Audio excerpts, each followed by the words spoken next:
जयंतो सडूम करने वाले हैं हिंदी का महातांडव। ठीक है, तो आज की वीडियो रहेगी हिंदी के ऊपर। ठीक है, तो देखने वाले हैं तो गद्य में और पद्य दोनों में देखें। ठीक है, तो इनके जो जीवन परिचय मूवी याद करने की टेक देखें भाई, जीवन परिचय कैसे याद कर सकते हैं, और ठीक है इनसे रिलेटेड भाई इनसे चैप्टर में कौन सी चीज आ सकती है, कौन से मोस्ट इंपोर्टेंट टॉपिक है, ठीक है, और कौन से मोस्ट इंपोर्टेंट क्वेश्चन इससे बन सकते हैं। ठीक है, तो पहले तैयारी करें तो पहले क्या पूछा जाएगा एग्जाम में, तो पहले पूछा जाता है एमसीक्यू। ठीक है, बोर्ड एग्जाम 24 में क्या पूछा जाएगा, एमसीक्यू पूछा जाएगा। ठीक है, तो एमसीक्यू हमने लिए यहाँ पर 10 मोस्ट एमसीक्यू लिए। ठीक है, क्वेश्चन लिए, तो शुरुआत करें। ठीक है, पहले से। ठीक है, शुरुआत तो पहले में क्या दिया गया है ना, तो पहले दिया गया है सरदार ना, सरदारपुर सिंह किस युग के लेखक है, जल्दी बताओ। सरदारपुर सिंह है जो किसके लेखक है, सरदारपुर सिंह एक कवि है ना, क्या सॉरी लेखक है ना। तो भाई कब, और फिर बात है हमने पढ़ा है कि गद्य में क्या कवि के बारे में नहीं पढ़ा जाता है, और पद्य में कवि के बारे में पढ़ा जाता है, इसमें लेखक के बारे में पढ़ा जाता है। ठीक है, आपने पढ़ा है, ठीक है, उस क्लास में पढ़ा होगा। ठीक है, तो भैया पढ़ने के बाद शुरुआत करते हैं, सरदारपुर सिंह किस युग के लेखक है, तो सरदारपुर किस युग के लेखक है, जल्दी बताओ।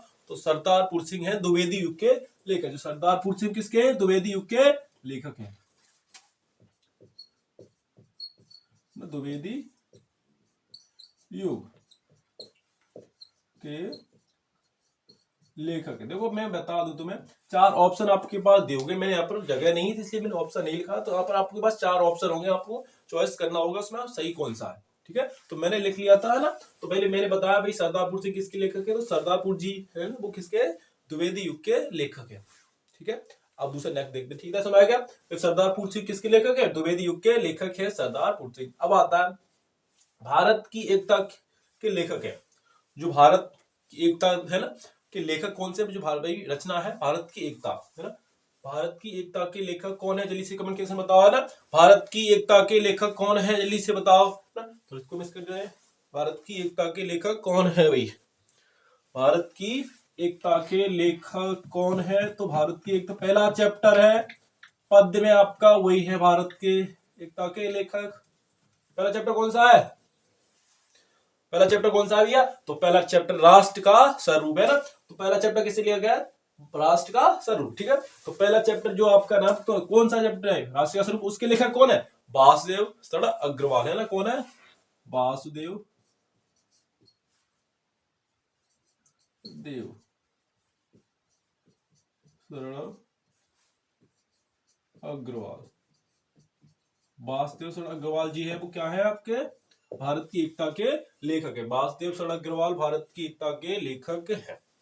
मोस्ट इंपोर्टेंट, ठीक है, क्वेश्चन 24 बोर्ड एग्जाम 2024 के लिए। ठीक है, तो आ गया, तो कौन से भारत की एकता के लेखक कौन है भैया, तो भारत की एकता के लेखक है वासुदेव सड़ा अग्रवाल जी।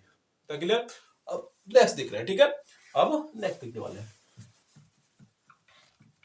अब दूसरा टॉपिक क्या कहता है भैया, दूसरा क्वेश्चन नेक्स्ट है, तो 10 मोस्ट क्वेश्चंस लिए है ना, तो कौन सा होगा भैया, अब दूसरा कह रहा है ना, सो अज्ञान एवं सुजान के लेखक है, सो अज्ञान एवं सुजान के लेखक कौन है, बड़ी जल्दी से बताओ। सो अज्ञान और सुजान के लेखक कौन है भैया, सो सुजान और अज्ञान के लेखक कौन है, जल्दी से बताओ भाई, है ना। सो अज्ञान सुजान के लेखक है भैया क्या आपके बाल किशोर भट्ट, कौन है, बाल किशोर भट्ट जी आपके कौन है, ठीक है, भट्ट, बाल किशोर भट्ट किसके लेखक है, सो सुजान एवं अज्ञान के लेखक, सो सुजान सॉरी है ना, सो अज्ञान एवं सुजान के लेखक कौन है, बाल किशोर भट्ट जी है भैया ना। तो कहने का मतलब पहले क्या पूछा है, एमसी क्वेश्चन पूछा है, तो मैंने बे लिए सबसे पहले। ठीक है, तो पहले आपको दूसरा आपका तीसरा क्वेश्चन क्या कह रहा है, सो अज्ञान एवं सुजान के लेखक कौन है, तो है वो बाल किशोर भट्ट जी है, कौन है, बाल किशोर भट्ट जी आपके सो है ना, सो अज्ञान एवं सुजान के लेखक है ना। इतना क्लियर है, इतना क्लियर है ना, पहला क्लियर है, अब देख रहे हैं तीसरा, हो गया क्लियर तीसरा, तो फोर्थ देख रहे हैं ना, तो मैंने मोस्ट इंपोर्टेंट है वो ही है। ठीक है, है ना, तो पहले कौन सा है, अब देख रहे हैं, क्या लिखूं क्या याद करूं किस विधा की रचना है ना, क्या लिखूं और क्या याद करूं, क्या लिखूं क्या याद करूं, इस किस विधा की रचना है, जल्दी से कमेंट सेक्शन बताओ, क्या लिखूं क्या याद करूं किस विधा की रचना है ना। तो क्या लिखूं क्या याद करूं किस विधा की रचना है, तो क्या लिखूं क्या याद करूं किस विधा की रचना है, तो आत्मकथा विधा की रचना है, किसकी है ये, आत्मकथा किसकी है, आत्म कथा ना, विधा की रचना है, विधा की रचना है ना, आत्मकथा विधा की रचना है। ठीक है, क्या है ना, क्या लिखूं क्या याद करूं, किसकी है, आत्मकथा विधा की रचना है ना, आत्मकथा विधा की रचना। इतना क्लियर हो गया। आत्मकथा किसकी है, ये आत्मकथा विधा की रचना है। क्या लिखूं क्या याद करूं, ठीक है, किसकी है, क्या लिखूं क्या याद करूं, आत्मकथा विधा की रचना है। क्या लिखूं और क्या याद करूं, किसकी है, आत्मकथा विधा की रचना है ना। सॉल्व कर रहे हैं। तो अब देख रहे हैं 5% तो हो गए ना तक की। देखो मोस्ट इंपोर्टेंट लिए मैंने क्वेश्चन, ठीक है। तो अब क्या बात करने वाले हैं, इसको थोड़ा मैं जब लिख लूंगा तो मिस आउट कर दूंगा, ठीक है। इतना तो हमने देखते आ रहे हैं ना क्लियर, ठीक है। तो क्या भाई तो हो गया, क्या हो गया, क्या लिखूं क्या याद करूं, बताया आत्मकथा की रचना है, ठीक है। काशी नगरी है ना, प्रचारिणी की सभा के लेखक है, प्रचारिणी प्रचारिणी सभा के लेखक है, काशी नगरी प्रचारिणी सभा के लेखक है। जो काशी में प्रचारिणी में सभा लगती थी है ना, उसके कौन वो थे, ठीक है, सभा के लेखक है भाई। प्रचारिणी जो सभा थी उसके कौन लेखक थे, तो जल्दी बताओ, मैं जल्दी से कमेंट करके बताओ, ये मोस्ट इंपोर्टेंट टॉपिक है, ठीक है। क्या थे, कौन थे भैया, तो थे आपके, जल्दी से बताओ कौन थे, सुंदर दास जी है ना, वो थे श्याम सुंदर दास जी। कौन थे वो, श्याम सुंदर दास जी। कौन थे वो, श्याम सुंदर दास जी थे आपकी काशी नगरी प्रचारिणी सभा के लेखक श्याम सुंदर दास जी थे, ठीक है। कौन थे, श्याम सुंदर दास जी, याद करते हो, श्याम सुंदर दास जी थे, ठीक है। काशी प्रचारिणी सभा के लेखक श्याम सुंदर दास जी थे, ठीक है। इतना क्लियर हो गया। नेक्स्ट देखते हैं, ठीक है, नेक्स्ट देखने वाले हैं। क्लियर हो गया आपको,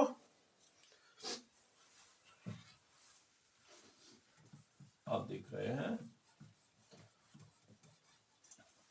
कौन सा, अष्टयाम के रचयिता है, कौन है भैया, अब आ गया, अष्टयाम की रचयिता है, अष्टयाम का रचना है, उसके रचयिता कौन है, अष्टयाम के, अष्टयाम के रचयिता बताओ। छठा आपका पूछा जा रहा है, अष्टयाम के रचयिता कौन है, अष्टयाम जो रचना है उसकी रचयिता कौन है, तो जल्दी से बताओ, कमेंट से बताओ जल्दी, कौन है भैया अष्टयाम के रचयिता कौन है, तो है आपके नामा दास है ना, नामा दास जी, नामादास जी आपके अष्टयाम के रचयिता है। नामादास जी क्या है, अष्टयाम के रचयिता है, ठीक है। अष्टयाम जो रचना है उसके रचयिता कौन है, नामादास जी है, ठीक है। जल्दी से बताओ, जल्दी है ना, नामादास जी थे, ठीक है। नामादास जी किसके थे, अष्टयाम के रचयिता थे। इतना क्लियर हो गया। आगे देखते हैं अब क्या पूछा गया है भैया, अब पूछा गया है, ठीक है, रानी केतकी के लेखक है, रानी केतकी एक क्या रचना है उसके, रानी केतकी है, उसकी रचनाकार कौन है, चलिए बताओ कौन है उसके लेखक, भैया जल्दी बताओ, रानी केतकी के लेखक कौन है, तो भैया आप ये बता दिया, मुस्लिम है ना समुदाय से बिलोंग करते हैं, नाम है उनका ईसा है ना, ईसा खां है ना, क्या नाम है,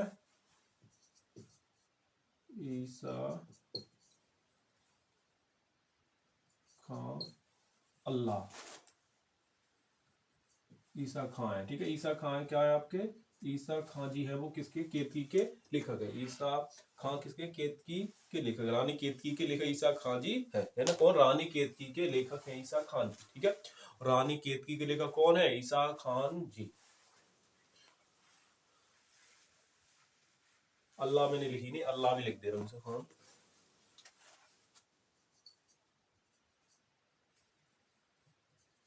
अल्लाह, ठीक है। ईसा खान अल्लाह, ईसा खां अल्लाह क्या है, ईसा खां जो अल्लाह है आपके केतकी के लेखक है, ईसा खां अल्लाह, ठीक है। अब देखने वाले हैं, ठीक है, इतना क्लियर हो गया। तो अब बात करने कितने पे हो गए भाई, देखो, बोलतास गंगा गंध विदा किस दस्ते से है, बोल्टा से गंगा विदा किस दस्ते से है, तो बोल्टा गंगा विदा किस दस्ते से है, जल्दी बताओ, बोल्टा गंगा विदा किस दस्ते से है, बोल्टा गंगा, जल्दी देखो जी आपके पंडुक से भी आपको दे रहा हूँ, जल्दी से बताना कौन सा है ये बोल्टा गंगा, कौन सा, जल्दी जल्दी बताओ, ये आपका क्वेश्चन आपके लिए दे रहा हूँ मैं, दृष्टि से है, ठीक है। बोल्टा गंगा, बोल्टा से गंगा गद्य विभाग किस दृष्टि से है। तो अब दिया गया, तो परीक्षा, अब जो लास्ट दिया गया 9वां क्वेश्चन क्या कह रहा है आपका, 9वां कह रहा है परीक्षा गुरु के लेखक है, परीक्षा गुरु के लेखक है कौन है, परीक्षा गुरु के रचनाकार कौन है, परीक्षा गुरु के लेखक है आपके, जल्दी बताओ, बहुत प्रसिद्ध उपन्यासकार कौन है वो, है ना, प्रसिद्ध उपन्यासकार कौन है, परीक्षा पूछा जाता 2-3 बार, आपको बहुत बार पूछा गया, परीक्षा गुरु है, उसके लेखक कौन है, कौन है आपके, तो प्रेमचंद जी, है, कौन है, प्रेमचंद्र जी, किसके है, प्रेमचंद्र जी है आपके, ठीक है, प्रेमचंद्र जी किसके लेखक है, परीक्षा गुरु के लेखक है प्रेमचंद जी, ठीक है। प्रेमचंद जी किसके लेखक है, परीक्षा गुरु के लेखक कौन है, प्रेमचंद्र जी परीक्षा गुरु के लेखक है। अब लास्ट आपका दिया गया है, ठीक है, अब देखेंगे भाई कैसे लिखे हम गद्य में और पद्य में जीवन परिचय, ये भी चर्चा करेंगे, है ना। तो अब आने हमारी कहां तक पहुंचने वाली है बात भैया, देखो बस, तो लिखा गया रसमन रमन रमंजय रंजमन के निबंध से संग्रह की रचनाकार है, ठीक है, रम रमंग्य है ना, रमंग्य, और क्या कह रहा है, रमंद्य और संजन निबंध के संग्रह के रचनाकार है, तो आपकी कौन है, नबंध मतलब नमग्रह, ठीक है, और संजन की रचना के संग्रह की रचनाकार कौन, निबंध है आपका, कौन सा निबंध है, तो निबंध आपका दिया गया रमंग्य रंजन निबंध के संग्रह के रचनाकार कौन है, ठीक है, तो आपका देखो रमज्ञ रंजन निबंध संग्रह के रचनाकार कौन है, तो आपके है कौन है भैया, हजारी प्रसाद द्विवेदी, कौन है, हजारी प्रसाद, सही से लिख दे रहा हूं, कौन है, हजारी प्रसाद द्विवेदी जी, कौन से, हजारी प्रसाद द्विवेदी जी, क्या है, हजारी प्रसाद द्विवेदी जी जो है आपके नबंध नवज्ञ रंजन निबंध की संग्रह के क्या है, लेखक है, ठीक है, इतना क्लियर है, इतना क्लियर है। अब आगे देखने वाले हैं मोस्ट इम्पोर्टेंट ट्रिक के बारे में चर्चा करेंगे, ठीक है।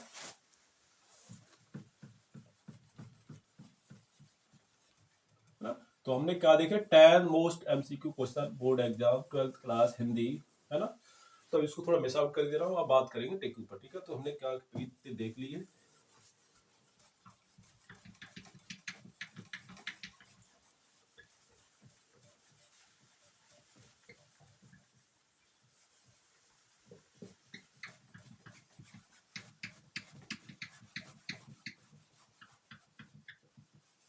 अब पहला चैप्टर हमारा कौन सा, जल्दी से बताओ, गद्य में पहला चैप्टर कौन सा है, तो पहला चैप्टर हमारा राष्ट्र का स्वरूप, है ना, राष्ट्र का स्वरूप किसके द्वारा लिखित, देखो, तो कहने का मतलब है आपको हिंदी में गद्य में 2-3 जीवन परिचय आएंगे, उनमें से आपको एक का लिखना होता है, इतना याद रखना, जो क्या है 2-3 पूछे जाएंगे, उनमें से आपको एक किसी का लिखना होता है जीवन परिचय,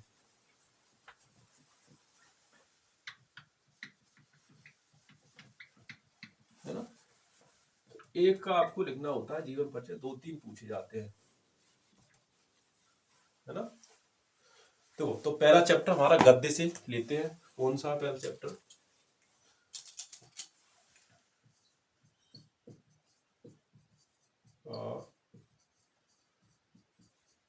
ठीक है, पहला चैप्टर हमने लिया भैया। अब जल्दी बताओ पहला चैप्टर किसके है, तो पहला चैप्टर किसके द्वारा लिखित है, तो पहला चैप्टर मैंने बताया था आपका है वासुदेव शरण अग्रवाल जी के द्वारा, है ना, किस द्वारा लिखित है, इसको जो लेखक है कौन है, वासुदेव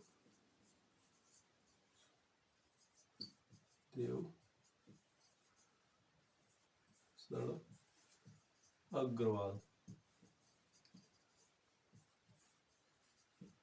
कौन है, वासुदेव शरण अग्रवाल जी है ना, वासुदेव शरण अग्रवाल जी। अब कहने का मतलब है वासुदेव शरण अग्रवाल जी ने किसके ऊपर बात की है, तो राष्ट्र है, राष्ट्र का कैसा हो सकता है स्वरूप, जो हमारा राष्ट्र है, हमारा देश है ना, हर एक देश का एक राष्ट्र के नेता होता है भाई, कहने का मतलब है एक हर देश का एक राष्ट्रीय स्वरूप होता है कि आपको वो किस नजरिए से देख रहे हैं, आपको देश को लोग, है ना, जो आपका देश है उस देश को लोग किस नजरिए से देख रहे हैं। तो उन्होंने किसकी बात की है, राष्ट्र का स्वरूप के बारे में बात की है ना, राष्ट्र के स्वरूप। भारत ऐसे इनका भी लेखक ये बताया था मैंने, भारत की एकता, है ना, भाई बात की है भाई भारत को एक कैसे कर सकते हैं, किसको बात की है, इस पे भी बात की है किसी ने, वासुदेव शरण अग्रवाल जी ने इस पे भी बात की है ना, जो आपका क्या है, वासुदेव अग्रवाल ने किस पे बात की है, राष्ट्रीय स्वरूप पे भी बात की है, भारत की एकता, बहुत भारत के जो राष्ट्रीय संबंधित है ना रचना है उन पर ज्यादातर इन्होंने बात की, कि नहीं, वासुदेव शरण अग्रवाल जी ने। अब देखो इनका अगर जीवन परिचय देखे तो भाई जीवन परिचय पहले याद क्या करते हैं, पहले इतना नोट रखो, है ना, पहले क्या नोट रखो कि उनका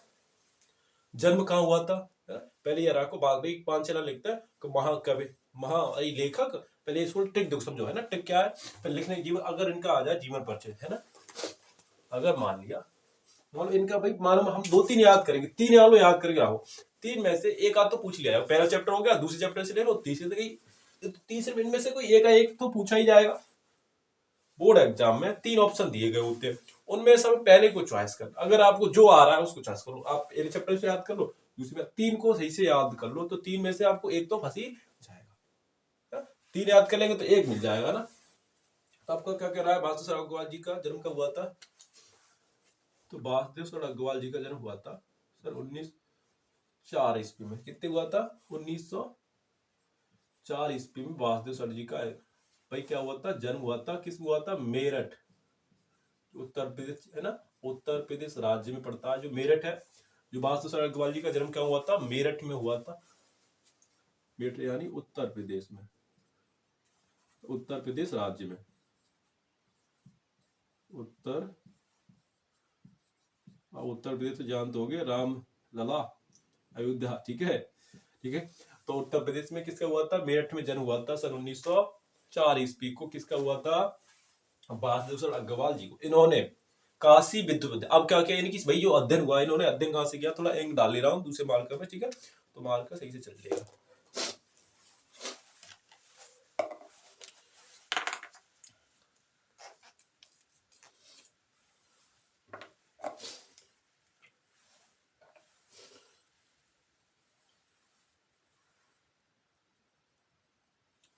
क्या, तो अब बात कर ले रहे हैं जल्दी जल्दी से, वासुदेव शरण के भाई ऐसी 3 को याद रखना, 2 3 को तो याद ही याद रखो, ठीक है, एक आध तो पूछ लिया जाएगा, तो एक आध आप बता सकते हो, 2 3 में से एक आध ऑप्शन आ ही जाएगा ना यार, है ना,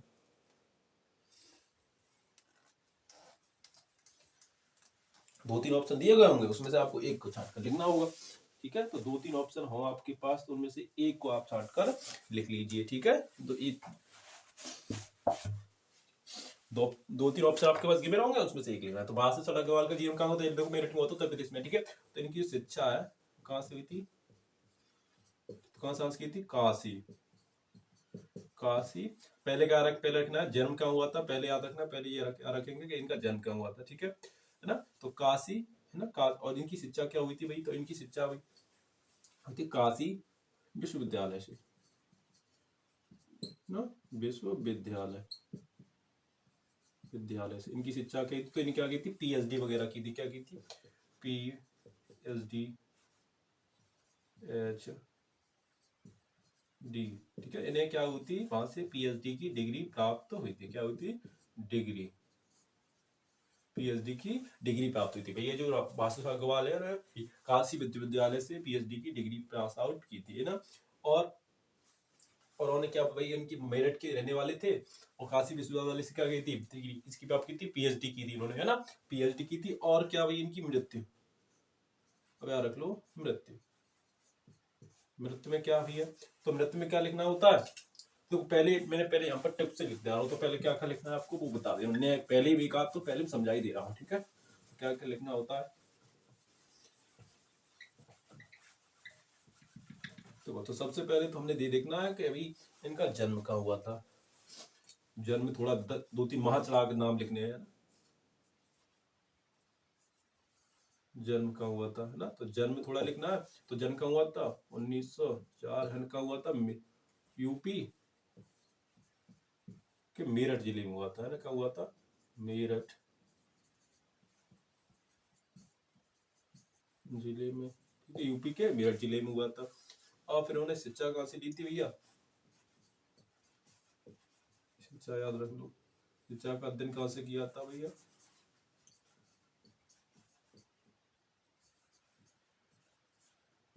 ठीक है। तो शिक्षा कहाँ से ली थी इन्होंने भैया, तो ली थी काशी विश्वविद्यालय से, ठीक है, विश्वविद्यालय से ली थी। अब बात क्या आती है, मैंने भाषा का ज्ञान किसका था, तो भाषा है ना, हिंदी हो गई, अंग्रेजी हो गई, हिंदी मान लो, और अंग्रेजी हो गई है ना। तो ऐसी भाषा को अब भाषा लिखने के बाद इन्हें कौन कृति है, इनकी रचना लिख लो, रचना है, ठीक है, इनकी रचना याद रखो होगी। और इनकी भाषा शैली लिख दो भाई, कैसी भाषा रखते थे, भाषा शैली, ठीक है। तो इतना हमें कुल मिलाकर लिखना होता है एक जीवन परिचय में। अपने जीवन में उन्होंने क्या किया, उनका जन्म क्या हुआ, अब लास्ट में लिख देते हैं बिल्कुल मृत्यु, सुनिए इसी में लिखी जाए, पीछे लिख दिया, जो आप लिखते हो जन्म यहाँ से हुआ, तो इन्हीं की मृत्यु हुई 1967 में, यूपी में जन्म हुआ था। यहाँ पर लास्ट शुरू में लिख दिया करो, पीछे शुरू मृत्यु हुई, लास्ट में लिख दिया करो कहाँ मृत्यु, ये तो जानते ही, अगर पहले लिखा गया जन्म हुआ होगा, जहाँ लास्ट में उनकी मृत्यु हुई होगी, है ना, यूपी। तो क्लियर है ना, इतना क्लियर है, इतना क्लियर हो गया। अब देखो इसको मिस आउट कर रहे हैं, दूसरे को देख रहे हैं, ठीक है, इसको जल्दी से मिस आउट कर रहे हैं, जल्दी से मिस आउट कर रहे हैं, दूसरे को देख रहे हैं, ठीक है। टेक्स्ट समझ आ गई, क्या लिखना है, पहले सबसे पहले जन्म लिखना है ना, उसी के थोड़ में क्या लिखना है भाई, 1900 क्या होता है, 1904 में हुआ था, मृत्यु हुई थी 1966 में, 67 में हुई थी, और मेरठ यूपी के मेरठ जिले पे जिले लिखो, फिर ना जहाँ पर हुआ था वहां लिखो, उतने के बाद की शिक्षा लिखो, शिक्षा कहाँ हुई थी, शिक्षा जन पीएचडी की थी, है ना, भाषा की थी हिंदी भाई, अंग्रेजी वगैरह है ना, और किसी रचना लिखनी और भाषा शैली लिखनी होती है, ठीक है, किसी जीवन परिचय में तैयारी है, आगे देखो।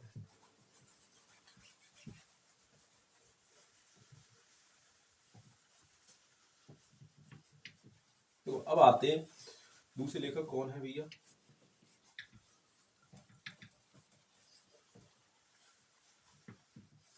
देखो तो दूसरे लेखक का नाम क्या है, जल्दी से कमेंट सेक्शन में बताओ दूसरे लेखक कौन है भैया। अब नर्सिंग होम, रॉबर्ट का नर्सिंग होम, कन्हैया दास मिश्र प्रभाकर, है ना, क्या है दूसरे, कन्हैया दास मिश्र प्रभाकर जी है आपके, किसके, रॉबर्ट नर्सिंग होम के।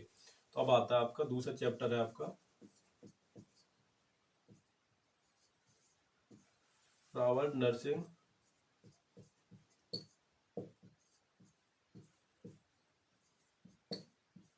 होम, ठीक है। तो इसके रचयिता कौन है, कन्हैया लाल प्रभाकर, कन्हैया लाल मिश्र प्रभाकर, है ना, क्या है इसके लेखक, कन्हैया लाल मिश्र प्रभाकर जी है, कन्हैया लाल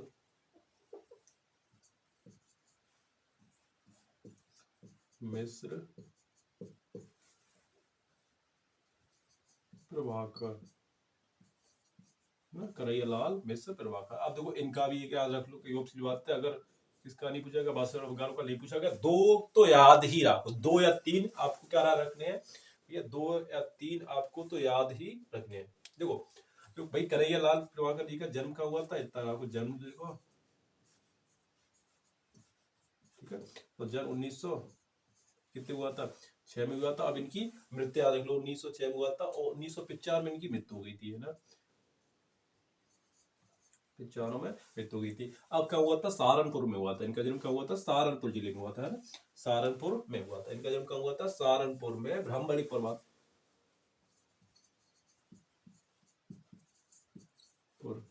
में, ठीक है, क्या हुआ था, सामान्य ब्राह्मण परिवार में हुआ था, क्या हुआ था, ब्राह्मण परिवार में, ब्राह्मण परिवार में हुआ था, ठीक है, ब्राह्मण परिवार में क्या होता है, इनका जन्म हुआ था। इनके घर में बहुत सारी गरीब, मतलब इनकी घर की स्थिति अच्छी नहीं थी, है ना, तो घर की आप लिखना, अगर ज्यादा और लिखना चाहते हो घर की स्थिति, है ना, घर की, अब वाला हम आप बात करें, आपकी घर की स्थिति नहीं है, आप 5 या 20 वर्ड लिखो, तो कैसे बहुत बहुत लिख दोगे, घर की स्थिति सही नहीं थी, नहीं थी, ठीक है, घर की स्थिति सही नहीं थी, किसकी नहीं थी, इनकी जो घर की स्थिति थी वो सही नहीं थी, ठीक है, जो करेला में प्रभाकर की जो घर की स्थिति क्या नहीं थी, ज्यादा सही नहीं थी, ठीक है। अब लिख, मेरे तो लिख ली है ना, अब लिखी जाएगी भाई इन्हें कहाँ से भी इन्होंने डिग्री प्राप्त की थी, है ना। तो इन्हें ज्यादातर शिक्षा भाई किसी का मिला था ब्राह्मण परिवार में हुआ था भाई। जो इनका जन्म था करेला परिवार में, भाई क्या हुआ था भाई, ब्राह्मण परिवार में जो होता है इनकी घर की स्थिति सही नहीं थी, ठीक है। और मृत्यु लिख ली, मृत्यु का हुई है इनकी, मृत्यु से हुई है, ठीक है ना। तो अब देखने वाले हैं, हो गया क्लियर। तो अब इससे दूसरा क्या चैप्टर 30 हमारा है, अशोक के फूल। हजारी प्रसाद द्विवेदी, महाकवि ऐसा हजारी प्रसाद द्विवेदी। तो मेरे आकर दो आप याद रखो, दो कंप्लीट सही से याद कर लो, क्या जीवन परिचय, दो गद्य से कंप्लीट आप याद कर लो, है ना। एक आध दो तो पूछा ही जाएगा, तो आप एक कन्हैयालाल प्रभाकर का होगा, बासुदेव अग्रवाल का दो याद कैसे कर लो, है ना। निगाह रहे तो आप हजारी प्रसाद द्विवेदी का भी, मुझे लगता है आपको उन्हें का चले चाहिए, डॉक्टर अब्दुल एपीजे अब्दुल कलाम काम करना चाहिए, है ना। मिसाल में ऑफ इंडिया का, ठीक है, उनका ज्यादा अच्छा लगता है, ठीक है। अब तीसरा आता है अशोक के फूल, है ना। क्या है आपका, अशोक के फूल चैप्टर है, और अशोक के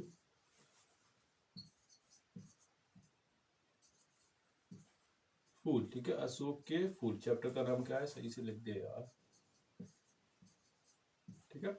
अशोक के फूल चैप्टर का नाम है आपका अशोक के फूल। अशोक के फूल किसके द्वारा, हजारी प्रसाद द्विवेदी द्वारा लिखित चैप्टर है ना। इन्होंने किसके बारे में वर्णन किया, अशोक के जो फूल होते हैं उनसे आपके जीवन को दर्शाया, ठीक है।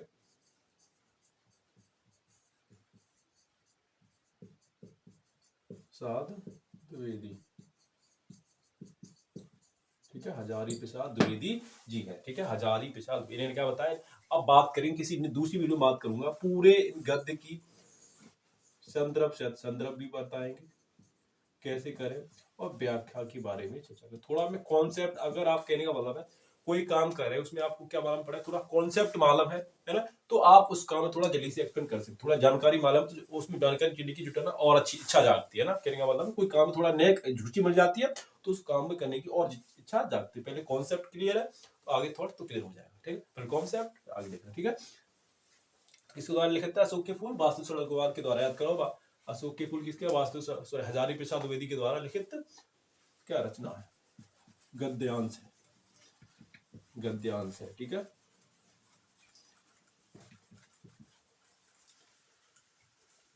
तो अब आपका फिर देखा अशोक के फूल हो गए। अब आता है बात भाषा का, भाषा की आधुनिकता, है ना। भाषा और आधुनिकता, भाषा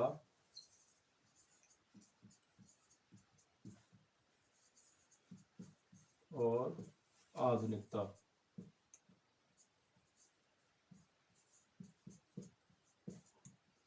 ठीक है। भाषा आधुनिकता किसके द्वारा है, सुंदर रेड्डी के द्वारा। ये बेस की लेखक कौन है, सुंदर रेड्डी,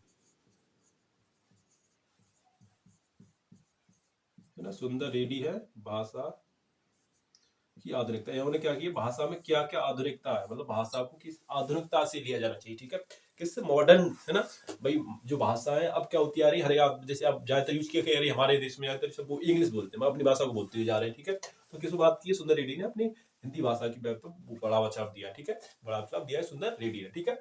अब बात करें जाता है फिर आपका चैप्टर कौन सा है, निंदा रस, है ना। फिर चैप्टर कौन सा रह जाता है, ये आपका फिर रह गया निंदा रस, फिर डॉक्टर एपीजे अब्दुल कलाम हम और हमारा आदर्श, ठीक है। फिर क्या रह गया हमारा, निंदा रस किसके द्वारा लिखी जाती है, तो हरिशंकर परसाई के द्वारा लिखते हैं। निंदा रस क्या है, याद करो, निंदा रस चैप्टर है वो हरिशंकर परसाई के द्वारा लिखित है।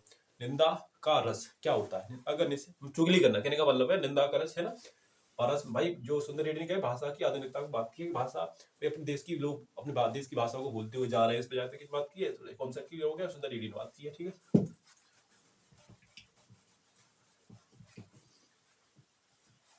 अब क्या बात है, निंदा का रस, है ना। निंदा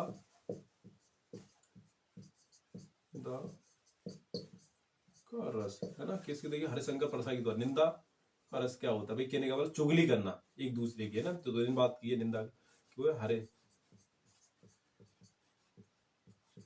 शंकर परसाई, हरिशंकर परसाई जो है निंदा का रस के ऊपर बात की है। हरिशंकर परसाई ने ना निंदा का क्या रस होता है, निंदा करने में क्या रस मिलता है, उस बात की है, निंदा का रस मिलता है। हरिशंकर परसाई, याद करो, निंदा अगर कहने का मतलब कोई आ जाए, निंदा आप चुगली, अगर आपको कोई गद्य पूछी जाती है ना, कोई आपको गद्दांश दिया गया है, अब हमें सेंस कर लेना है भाई निंदा का रस क्या होता है, कहने का मतलब चुगली, एक दूसरे की चुगली करना, निंदा का रस होता, ठीक है। तो हटा रहा है, इसको मिस आउट कर रहा है।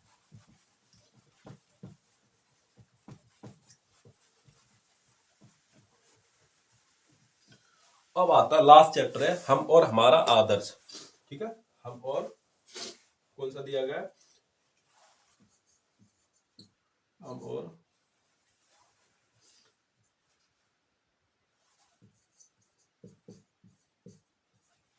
हमारा आदर्श, ठीक है। हम और हमारा आदर्श के लेखक कौन है भैया, हम और हमारा, है ना, हम और हमारा आदर्श डॉक्टर एपीजे अब्दुल कलाम। कौन है इसके लेखक, डॉक्टर एपीजे अब्दुल कलाम, ठीक है। डॉक्टर बी आर एपीजे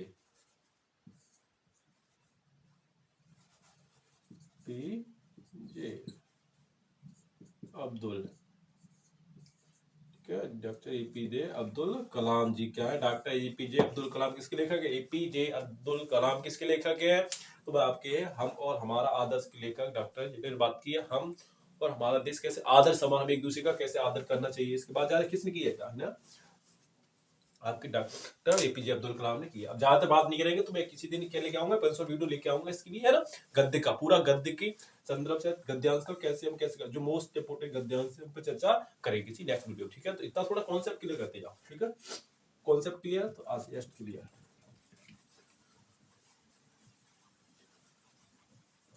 अब बात करते हैं पद्य, है ना।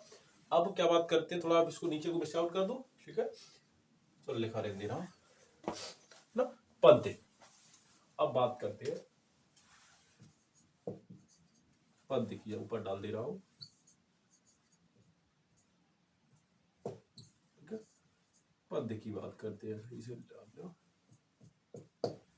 पद्य में आपसे बात है किसी लेखक बात की जाती है, तो वो पद्य में आ रखना हमेशा कवि के बारे में बात की, कव्य खंड, जिसमें अगर रचना करनी होती है तो क्या कव्य, ऐसे जो कव्य काव्य खंड है यहाँ से दिया गया है, इस पार्ट से दिया गया है, इसकी जी कवि लिख भाई, कवि ये है, इनका नाम लिखना होता है भाई, बात करेंगे किसी नेक्स्ट वीडियो, ठीक है। तो पहला दिया पवन दूतिका, है ना, पहला चैप्टर क्या आता है, हम पवन दूतिका, पवन को क्या बनाया है इन्होंने, दूत,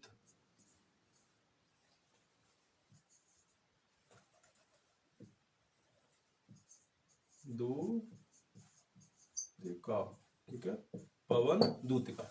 पवन दूतिका जो काव्य खंड है वो किस द्वारा लिखा था, पवन दूतिका काव्य खंड किसके द्वारा रचित है, पवन दूतिका।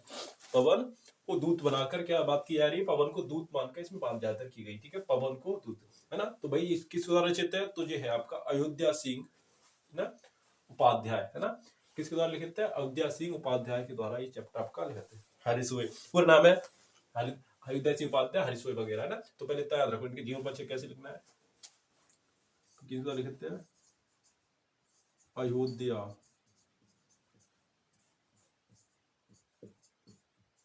सिंह उपाध्याय, ठीक है, अयोध्या सिंह उपाध्याय के द्वारा लिखित है, ठीक है, अयोध्या सिंह उपाध्याय, ठीक है।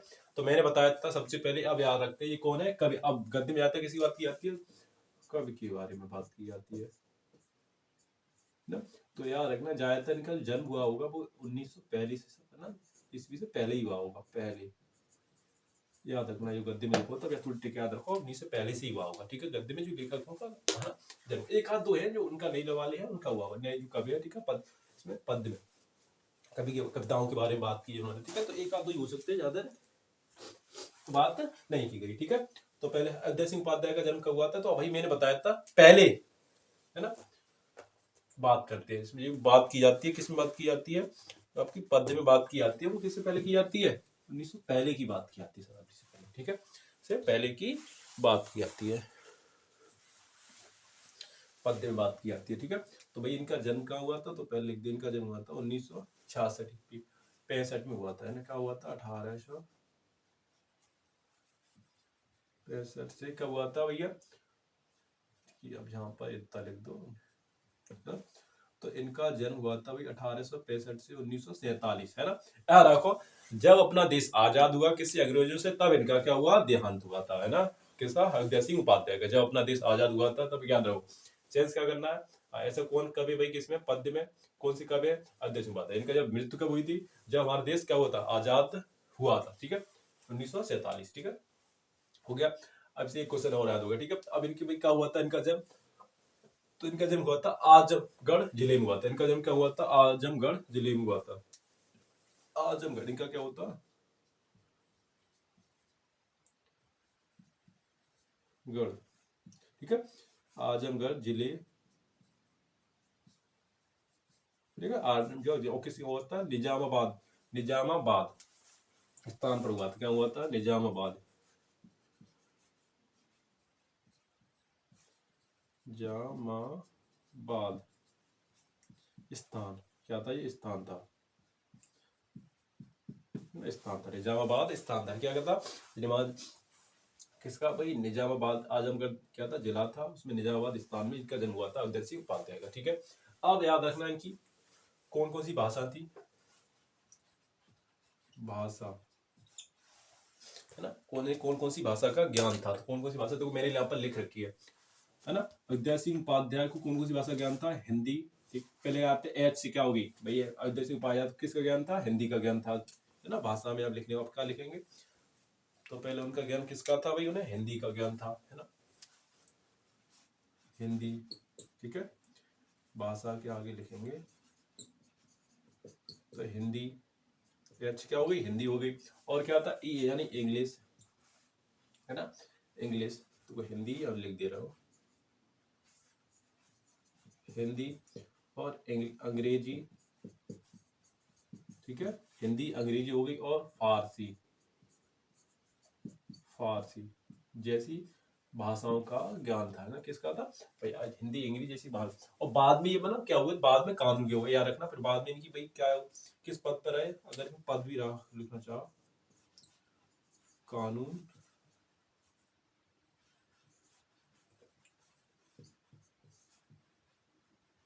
गो भी रहे, है ना, कानून गो भी रहे, है ना। जो अध्यक्ष उपाध्याय थे क्या रहे थे? कानून गो भी रहे थे। ठीक है, अब बात की जाती है कानून गो भी रहे थे। ठीक है, अब उनकी पहले मृत्यु देख ली, उन्नीस कब हुई थी? पहले उनकी भाषा के बारे में लिखना है, मृत्यु के बारे में देख लिया। ठीक है, अब इनकी वही रचनाएं कौन कौन सी रचनाएं वो देखनी है।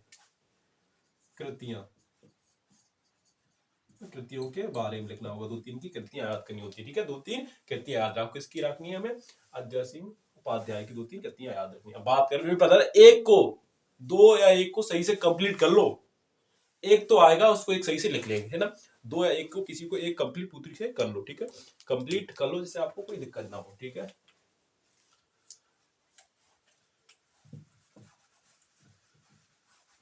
अब देख रहे हैं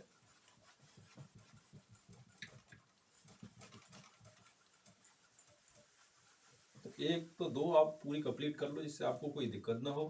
पहली बात ये हुई। ठीक है, तो अब देख रहे हैं कौन सा चैप्टर है आपका? केकई का अनुपात गीत।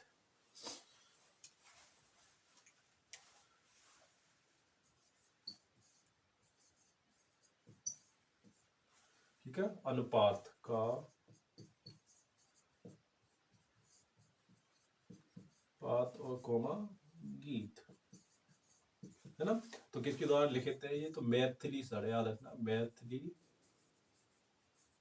है ना। एक मैथिली सर क्या है? अब इनका देखो, इनका भी ये ऊपर से याद रखो। देखो क्या जयशंकर प्रसाद का याद रखो। इसमें किसका रखना है कि आपको? जयशंकर प्रसाद का केकई का गीत, है ना, मैथिली शरण गुप्त के द्वारा लिखित है। मैंने यहाँ पर लिख लिया गया मैथिली शरण गुप्त। ठीक है, केकई का अनुपात किस द्वारा लिखित है? मैथिली शरण गुप्त के द्वारा लिखित है। ठीक है ना। जो आपका कवि खांडे है किसके द्वारा लिखित है? केकई के गीत। ठीक है, केकई याद रखो। हाँ, केकई के गीत। ठीक है, केकई का अनुपात, सॉरी अनुपात, गीत तो बाद में गीत भी है। ठीक है, केकई के बाद में गीत भी है। ठीक है, तो मैथिलीशरण गुप्त, है ना, के पिता का नाम क्या था? मैथिलीशरण गुप्त का पहले जन्म याद रखते हैं, क्या हुआ था, है ना। तो इनका जन्म हुआ था 1886 ईस्वी में, है ना। कब हुआ था भाई इनका जन्म? तो 1886 ईस्वी में हुआ था। 1886 ईस्वी में हुआ था, है ना। 1886 ईस्वी में हुआ था, याद रखना। जो मैथिलीशरण गुप्त का जन्म क्या हुआ था? तो 1886 86 ईस्वी में हुआ था, मैतीसर गुप्त का जन्म हुआ था। ठीक है, मैतीसर गुप्त का जन्म कब हुआ था? 1800 होता। ठीक है, तो इनका क्या होता है? राष्ट्र, ये माना जाता है ये राष्ट्र कब था? 1886 लिखा गया, देखो यहाँ पर लिखा गया 1886 में राष्ट्र, जो मैतीसर गुप्त उन्हें राष्ट्र कवि का दर्जा दिया गया है। मैतीसर गुप्त को राष्ट्र कवि का दर्जा दिया गया है। मैतीसर गुप्त कवि को राष्ट्र कवि का दर्जा भी दिया गया। इनका जन्म 1886 ईस्वी में हुआ था। ठीक है, झांसी के चिरगांव जिले में हुआ। क्या हुआ था? झांसी के चिरगांव ग्राम में हुआ था। झांसी के चिरगांव गांव में हुआ था किसका? मैतीसर गुप्त का जन्म। ठीक है, झांसी के चिरगांव में हुआ था। ठीक है, झांसी के चिरगांव में हुआ था, मैंने यहाँ पहले से लिख लिया। ठीक है, झांसी राष्ट्र कवि है ना, राष्ट्र कवि मैतीसर गुप्त का जन्म झांसी के चिरगांव ग्राम में हुआ था। इतना क्लियर है ना? तो क्या हुआ था? इनका चिरगांव में हुआ था। मैं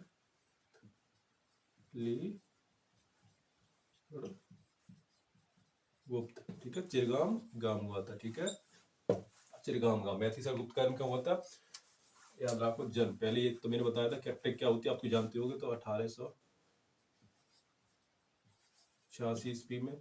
मृत्यु कब हुई है आपकी? तो मृत्यु इनकी हुई है भैया 1964 ईस्वी में। ठीक है, ईस्वी में हुई है। ठीक है, मृत्यु और कहाँ जन्म कहाँ हुआ था इनका? तो चिरगांव गांव हुआ था, झांसी के चिरगांव ग्राम हुआ। तो ऊपर में लिख लिया झांसी के चिरगांव ग्राम में किसका हुआ था? मैतीसर गुप्त का जन्म हुआ था। झांसी के चिरगांव ग्राम में हुआ था सन 1886 ईस्वी में। ठीक है, बाद अब इन्हें कौन कौन सी भाषाओं का ज्ञान था? तो मैंने यहाँ पर लिखी हुई है।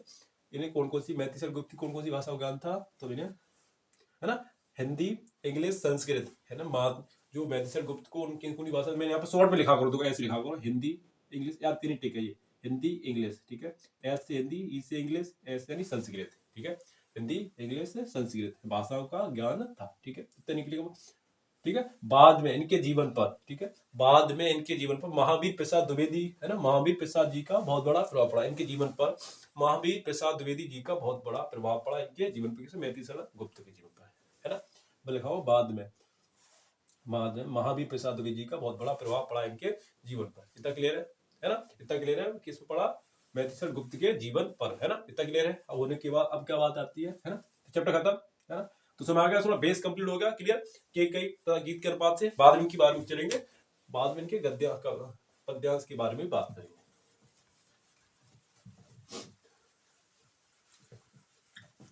अब आता है आपका चैप्टर मोस्ट इंपोर्टेंट क्या है ना। तो अब आता है आपका गीत, श्रद्धा, मन। श्रद्धा और गीत, श्रद्धा मन। क्या आता है चैप्टर आपका? गीत, श्रद्धा, मन। के इसके लेखक कौन है? जयशंकर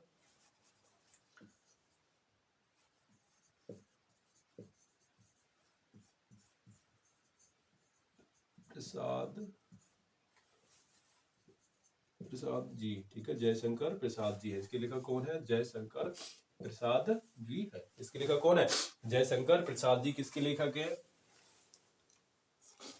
मनो एवं श्रद्धा के लेखक कौन है? मन, श्रद्धा, मनु के लेखक कौन है? जयशंकर प्रसाद। अब देखो याद रखना, जयशंकर प्रसाद का भी मोस्ट इंपोर्टेंट है और महादेवी वर्मा का, इसमें से एक को याद रखो। ठीक है, अयोध्या सिंह उपाध्याय, या तीन में से तीन याद कर लो। ठीक है, जयशंकर प्रसाद का कब हुआ था भैया? तो इनका भाई, इनकी घर की स्थिति बहुत खराब थी जयशंकर प्रसाद की। तो कब हुआ था इनका जन्म? हुआ था भैया 1890। मैंने बताया था याद रखो, 18 से भी हुआ होगा, 1890 से कब हुआ था? यहाँ पर लिखा है मैंने 1837 मृत्यु का हो गई थी, 37 में हो गई थी। ठीक है, अब क्या हुआ था? इनका जन्म हुआ था सुगनी साहू परिवार में हुआ था, सही ना। क्या हुआ था? सुगनी साहू परिवार में हुआ, सुगनी साहू परिवार में हुआ था। सुगनी साहू परिवार में इनका जन्म हुआ था। ठीक है, सुगनी साहू परिवार में इनका जन्म हुआ था, है ना। बचपन में ही याद रखो, मैं लिखा बचपन में माता पिता का देहांत हो गया था। जयशंकर प्रसाद जी के बचपन में ही माता पिता का देहांत हो गया, बाद में बड़े भाई का भी इनका देहांत हो गया, है ना। बहुत दुखी परिस्थिति रही है ना, मैंने बताया था इनकी घर की स्थिति अच्छी नहीं रही। ठीक है, बाद में इन्हें क्या हुआ, इनकी बात भाई कहने का मतलब, पहले इनके पिता का देहांत हो गया, माता का देहांत हो गया, है ना। पिता का देहांत हो गया, जैसे याद रखो जयशंकर प्रसाद के पिता एवं माता का दोनों का देहांत हो गया, बाद में बड़े भाई का देहांत हो गया, तो पूरे घर का बोझ इनकी सिर्फ सवार हो गया, है ना। घर बहुत सारी परिस्थिति आ गई, बहुत सारी लिखना बहुत बड़ा इनका जीव अच्छा होता है, इनके ऊपर लिखना जाता है, ठीक है। बस माता पिता का होगा, बाद में बड़े भाई का देहांत हो गया। अब इन्हें कौन कौन सी भाषाओं का ज्ञान था, इन्हें बहुत सारी भाषाओं का ज्ञान था, कौन कौन सी भाषा लिखेंगे, है ना। जयशंकर प्रसाद जी को भाषा में लिखोगे तो बहुत बड़ा लिख जाओगे भैया। कौन सी भाषा, हिंदी, है ना। कौन सी भाषा थी इनकी भैया, मैंने यहाँ पर लिखी हुई है, देखो हिंदी, हिंदी थी, ठीक है। और अंग्रेजी, अंग्रेजी, हिंदी, अंग्रेजी और बांग्ला, बांग्ला, ठीक है। हिंदी, अंग्रेजी, बांग्ला और उर्दू, है ना। हिंदी, अंग्रेजी, बांग्ला और उर्दू जैसी भाषाओं का ज्ञान था, है ना। कवि कौन थे, जयशंकर प्रसाद जी को हिंदी किसमें था, हिंदी, अंग्रेजी, संस्कृत, ये भी याद रखना, हाँ संस्कृत और रह गया ऐसे, यानी संस्कृत, हिंदी, अंग्रेजी और संस्कृत का भी ज्ञान था, ज्ञान था, हिंदी, अंग्रेजी, संस्कृत का भी ज्ञान था, ठीक है। हिंदी पे यहाँ पर लिखा गया, शॉर्ट में ऐसे आप इसमें ले लेना, हिंदी, अंग्रेजी, संस्कृत और बांग्ला होगी, उसे उर्दू होगी, ठीक है, का ज्ञान था, ठीक है। किसको ज्ञान था, जयशंकर प्रसाद जी को था। बाद में इनकी मृत्यु कब होती है, क्षय रोग के कारण, याद रखना, है ना। क्षय रोग के कारण जयशंकर प्रसाद जी का देहांत होता है, क्षय रोग के कारण, है ना। क्षय रोग हो जाता है, उसके कारण इनका क्या हो जाता है, देहांत हो जाता है, तो क्लियर है ना। तो अब देख रहे हैं नौका विहार, पढ़ा इसको,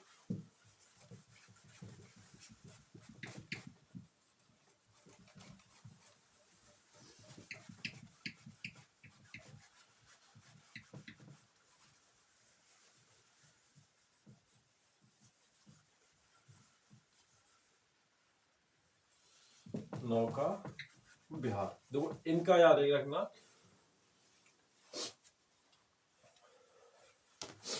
देखो नौका विहार किसके द्वारा लिखा था, नौका, अब चैप्टर आपका चल रहा है, चौथा चैप्टर है गद्य में, नौका विहार, सही से लिख दे रहे हैं,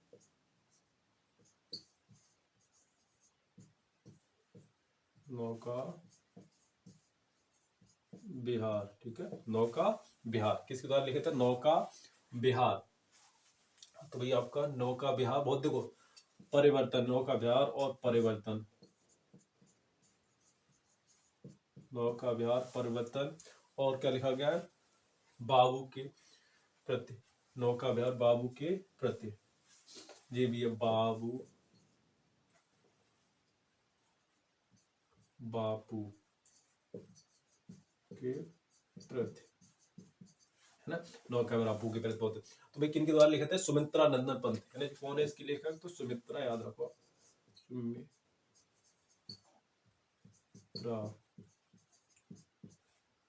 नंदन पंत, सुमित्रा नंदन पंत जी किसके, नौका विहार के लेखक है सुमित्रा नंदन पंत ही, सुमित्रा नंदन, एक का आपको जीवन भर से एक है, जयशंकर प्रसाद का सकता है, क्लियर है, इंपोर्टेंट है, आप क्या रखो, खाली जयशंकर प्रसाद का याद रखो, जयशंकर प्रसाद जी का याद रखो, मैं तो 1890 ईस्वी में, आपको ये याद हो जाएगा, ठीक है, कौन सा वाला, जे वाला, और 37 को इनकी मृत्यु हुई, ठीक है।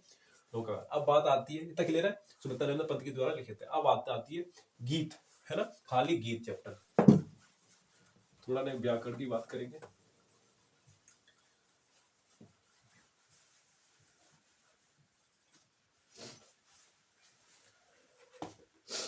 है ना। अब बात आती है गीत, गीत किसके द्वारा लिखे थे, तो महादेवी वर्मा, गीत जो है ना, देना किसके द्वारा लिखे थे, गीत,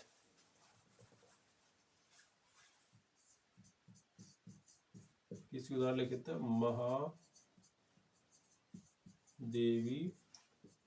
वर्मा, ठीक है, महादेवी वर्मा के द्वारा लिखे थे, किसके द्वारा लिखे थे, महादेवी वर्मा, ये भी एक राष्ट्रीय कवि रही है, महादेवी वर्मा, ठीक है, राष्ट्रीय कवि का दर्जा इन्हें भी दिया गया, इन्होंने क्या किया, बहुत सारे गीत लिखे, इन्होंने क्या लिखे, अगर गीत कोई दिया गया है तो किसके द्वारा आया वो, क्या तो किसके द्वारा लिखे थे, अगर क्या तो मैथिसर गुप्त के द्वारा लिखे थे, आदमी में, है ना।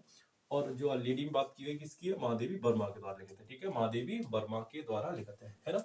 एक और है मोस्ट इंपोर्टेंट इस चैप्टर से है वो है आपका उर्वशी, ठीक है ना, उर्वशी। इस चैप्टर के बाद डिटेल में अच्छा कर, बहुत इंपोर्टेंट चैप्टर है उर्वशी, ठीक है। जो आपका लास्ट चैप्टर है बहुत अच्छा चैप्टर है, क्या है, उर्वशी, क्या चैप्टर है आपका,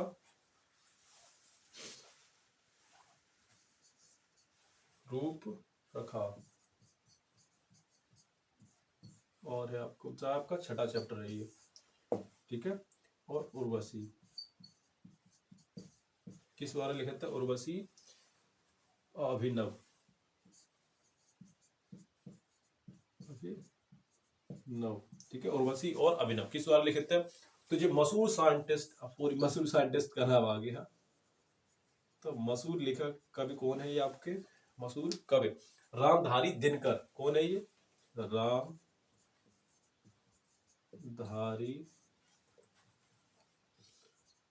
धारी दिनकर, ठीक है। रामधारी किसके द्वारा लिखा था ये, भाई बहुत सर्दी हो रही है, ठंड है आज बहुत, तो मैं आपको भी पढ़ा रहा हूँ कम से कम 2-3 बज रहे हैं, ठीक है। रामधारी दिनकर, ठीक है। रामधारी उर्वशी किसके द्वारा लिखते हैं, रामधारी दिनकर के द्वारा लिखते हैं, रामधारी दिनकर ना, रामधारी दिनकर किसका द्वारा लिखते, रामधारी सिंह दिनकर है, पूरा लिख दे रहे हैं,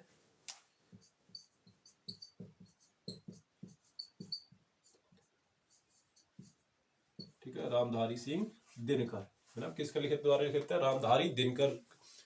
उर्वशी अभिनव और रूपरेखा किसके द्वारा लिखित है, रामधारी दिनकर के द्वारा लिखित है, ठीक है। इस पे मैं डिटेल वीडियो बनाऊंगा, ठीक है। कॉन्सेप्ट क्लियर है, रामधारी दिनकर के द्वारा लिखित है उर्वशी, ठीक है। इतना याद रखो, डिटेल वीडियो बनाऊंगा इस पे, ठीक है। मैंने कॉन्सेप्ट क्लियर करा दिया, मैंने पहले ही फर्स्ट वीडियो में हिंदी की में आपको पहले ही मैंने कॉन्सेप्ट क्लियर कराया है कि आपको क्या क्या पढ़ना है, क्या क्या नहीं पढ़ना है, ठीक है। इतना मैंने पहले ही कॉन्सेप्ट कराया। अब बात करें व्याकरण में आपको क्या क्या पढ़ना है,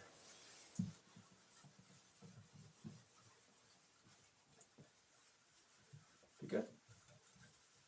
अब व्याकरण देख लेते हैं, हिंदी व्याकरण, तो अब देखने वाले हैं व्याकरण, हिंदी ग्रामर से अब क्या पढ़ने वाले हो भैया, तो फर्स्ट ऑफ ऑल तो है मुहावरे, ठीक है। क्या पूछे जाएंगे आपसे, मुहावरे पूछे जाएंगे, और फिर क्या पूछे जाएंगे आपके, फिर पूछा जाएंगे छंद,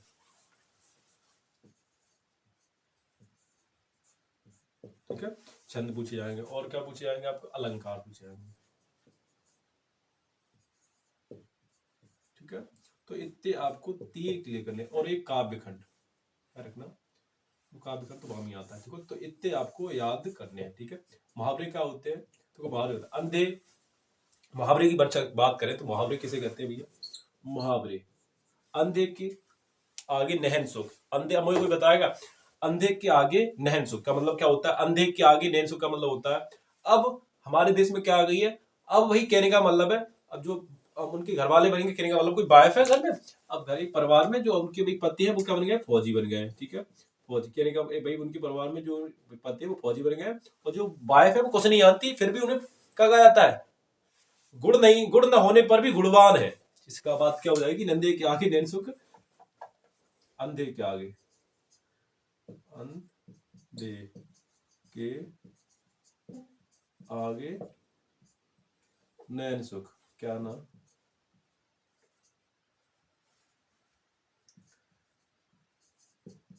सुख, ठीक है।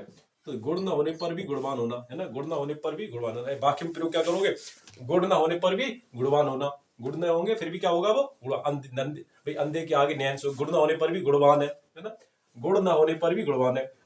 अब जैसे एग्जाम्पल लिया हमने महावीर, है ना, गुण न होने पर भी गुणवान है, जैसे हमने महावीर, अब नाम क्या है देखो, एक व्यक्ति है, उसका राकेश नाम है ना, वो डरपोक है ना, और कमजोर व्यक्ति है, महावीर है, डरपोक और कमजोर व्यक्ति है, पर उसका नाम महावीर है, कमजोर और डरपोक व्यक्ति है, फिर उसका नाम महावीर है, ठीक है। कहने वाला गुण ना होने पर भी गुणवान होना, इसका अर्थ ये होता है ना, गुण ना होने पर भी गुणवान होना, गुण ना होने पर भी गुणवान होना। अब बेसुरा छंद किसे कहते हैं, तो कहने का मतलब 2 शब्द, जैसे हमने लिखा नग प्लस इंद, देखो अलग अलग शब्द दो ये होंगे, जोड़कर लिखाया था, आपने पढ़ा हुआ, ठीक है। नग प्लस इंद,